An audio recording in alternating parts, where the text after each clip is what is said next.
France Info, 21h minuit. Renaud Blanc. 4000 policiers et gendarmes mobilisés, 1600 agents recrutés par la Fédération française de football. Une sécurité très fortement renforcée pour le match de foot entre la France et Israël à Saint-Denis demain soir. Le Stade de France et une rencontre également très politique où seront présents Emmanuel Macron, Michel Barnier, mais aussi Nicolas Sarkozy ou encore François Hollande. Bonsoir Didier Rendu. Bonsoir. Vous êtes premier secrétaire général adjoint du syndicat des cadres de la sécurité intérieure CFDT. Vous avez le souvenir d'un match de foot avec autant de forces de l'ordre mobilisées ?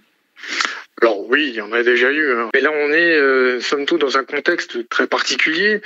Ça a été rappelé avec l'exportation d'un conflit israélo-palestinien qui a des retentissements en Europe et notamment sur le sol français.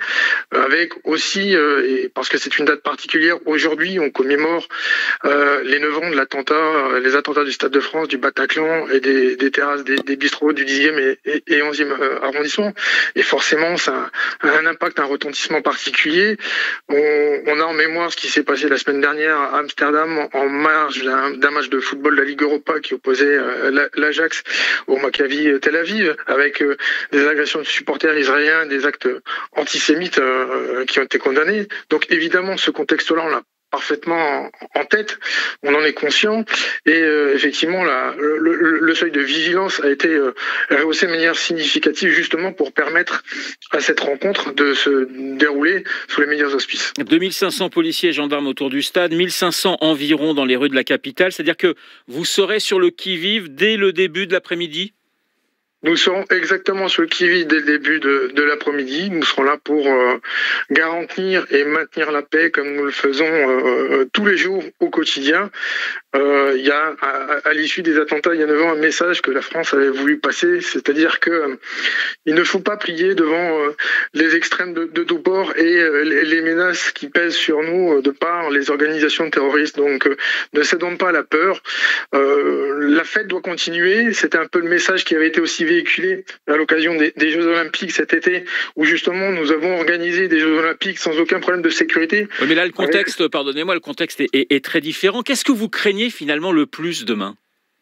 Alors, je dirais qu'à proprement parler, nous, ce que l'on peut craindre, c'est des heurts, je dirais, entre opposants de la cause pro-palestinienne et pro-israélienne qui pourraient se servir justement de cette rencontre sportive pour venir en découdre aux abords du stade et à proximité, notamment parce qu'on sait qu'un rassemblement est organisé demain vers 18h30. À Saint-Denis et donc oui. Ce déploiement de force qui est prévu en conséquence pour contenir justement les éventuels débordements. À proprement parler au niveau de la rencontre de football, il faut quand même rappeler que c'est un match de l'équipe de France avec cette ambiance que l'on connaît de l'équipe de France qui est particulière, où on n'a pas le même public qu'on pourra avoir comme dans des rencontres traditionnelles qui opposent des clubs de grandes villes. Donc c'est pas tout à fait la même dimension. On a pour l'instant un nombre limité de billets qui a été vendu. Donc, 20 000 à peu près, 20 000 billets, ça veut dire qu'il y a à peu près un policier ou gendarme pour 5 supporters. Ça paraît quand même assez fou. C'est un dispositif qui est à la hauteur de l'enjeu et de la menace. Donc il faut avoir conscience aussi que la menace, elle est réelle, qu'elle est parfaitement appréhendée par les services de renseignement et les services de police dans leur grande majorité qui font un travail remarquable. Il faut en avoir conscience et se souvenir aussi que voilà, ces policiers, comme je le rappelais tout à l'heure, cet été font un travail fantastique pour garantir la sécurité des Françaises et des Français. Que cette sécurité, elle a un prix et que le politique, lorsqu'il s'engage, il doit aussi s'en rappeler. À l'heure où je vous parle, vous savez que les policiers, ils attendent toujours le versement de primes qui leur était dû à l'occasion des Jeux Olympiques. Pour l'instant, personne n'en a vu la couleur, donc il faudra que cette parole elle soit aussi respectée, parce qu'à l'heure où je vous parle, ces policiers, ils se sacrifient au quotidien pour garantir la sécurité des Françaises et des Français. Vous parliez des politiques, la sécurité du chef de l'État, du Premier ministre, des anciens chefs d'État, Nicolas Sarkozy et François Hollande. Ça complique la donne ou pas vraiment ? Non, parce que ces gens sont protégés par des services particuliers dont c'est le savoir-faire. Et ces services particuliers n'entrent pas dans le dispositif général de protection de l'ordre public. Voilà, ce sont deux choses à part.